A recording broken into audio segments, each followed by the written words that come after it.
ఒకటి మాత్రం గుర్తుంచుకో, సంసారం నిలబడాలంటే ఎప్పుడు సత్య భాషణం కంటే సరస భాషణం చాలా ముఖ్యం. వాళ్ళు ఏ మాట మాట్లాడితే ఆనందిస్తారు, అది చెప్పేస్తే.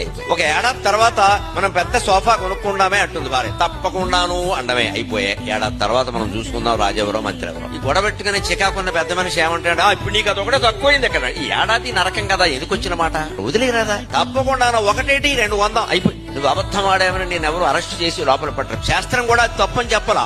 సంసారంలో ఎప్పుడు సరస భాషణం. వాళ్ళు సంతోషించేది, ఏదో అడిగారు, సరదా పుట్టింది అని తర్వాత చూసుకుందాం. కొనగలమేమో నిజంగానే, అంత ఐశ్వర్యం మనకు వస్తుందేమో.